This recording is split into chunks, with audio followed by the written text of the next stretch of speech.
Yeah, what's up, everybody? It's your boy Cool Eagle back here, another video. Just want to talk to you guys because, whoa, do we have a lot to talk about today in the world of NFL football.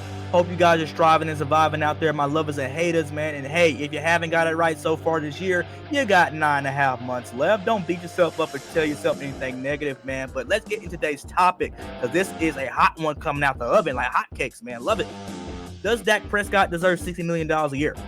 And before we even answer this question, before we even go into this topic, man, remember, we're on our way to 300 subscribers on this channel. Remember, like, subscribe on your way in and out.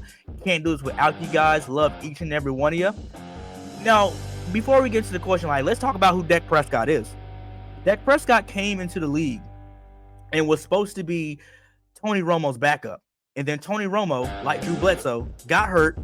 And then Dak Prescott, like Tom Brady, came in, start playing well, and he just took the job, causing Tony Romo's eventual retirement, which hurt a lot of Cowboys fans. Even to this day, a lot of Cowboys fans, like my dad, still talk about it, because they see the 7 years of body of work from Dak Prescott, which is, as an Eagles fan, very similar to what Tony Romo did. But this is not about Tony Romo. This is about if Dak Prescott deserves $60 million a year. So again, he took the job from Tony Romo, had a rookie season record, 13 wins, no matter what or what wasn't on that Cowboys team at the time, right? Then next year, he goes to the playoffs again.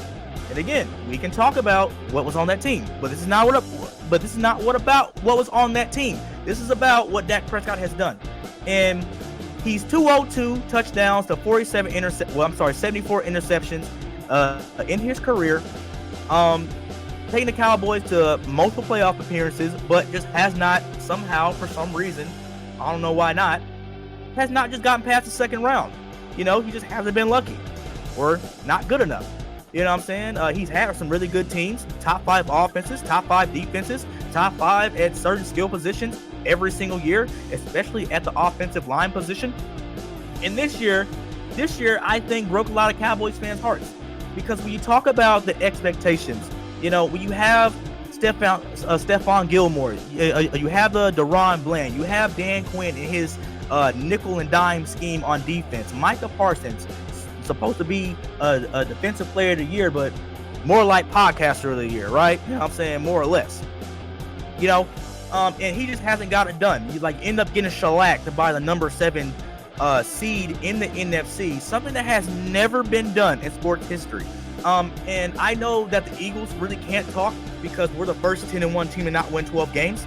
But what's worse, being 10-1 and not winning 12 games, or having high expectations for a Super Bowl winning franchise getting shellacked by a 7 seed at home where you won 15 straight games or 15, 16 straight games, whatever.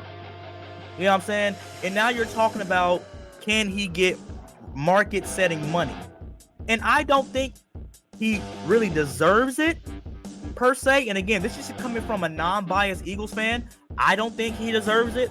But what quarterback in the draft or in free agency are you going to find is better than Dak Prescott? I know a lot of people have been talking about the Justin Fields rumors, and I like Justin Fields. I think Justin Fields can be more exciting than Dak Prescott. He probably can give a more youthful energy to that locker room, even though Dak Prescott's really not that old. He's only been in the league for 7 years. But we see the body of work of Dak Prescott. He can't get you past the second round with a top 5 offense, top 5 defense. Justin Fields has never had any of that. It's pretty much just him or nothing in Chicago. You know what I'm saying? And right now, it's really just nothing in Chicago. And he's looking for a new team right now. And maybe you can get Russell Wilson.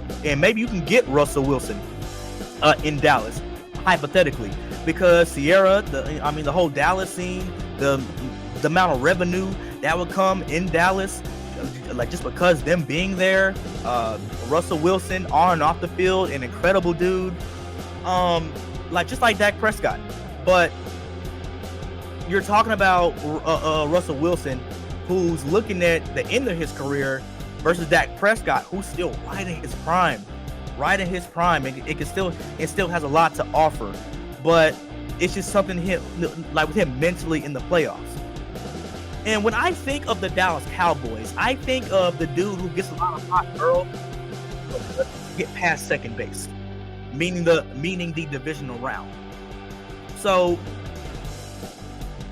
speaking, he doesn't deserve 60 million, but you kind of have to pay him 60 million because there's not a high chance you're going to find a CJ Stroud or a Joe Burrow in the draft. Like, what do y'all think about that? Are Cowboys fans willing to trade away Dak Prescott, even though there's a no trade clause in his contract, meaning he has to approve of the team first, and that's a long process in itself, that distracts from what offseason is meant to do, like build your team to be better. And if you're so focused on where your quarterback is supposed to go and all the other stuff, you're kind of hurting your team. So right now, the Cowboys are facing a really hard decision. Can you give Dak Prescott $60 million a year for 5-6 more years, never getting past the second round? Or do you want to take the chance with a rookie or a free agent trade or some shit like that and see where it goes? Like, see where the dice roll, right? As the old folks they say. But I'm curious about what you guys think in the comments, because again, this is a hard debate topic because you can't be wrong either way. So I'm curious to hear what you guys think in the comments. Again, love doing this with y'all. Remember, like, subscribe on your way out.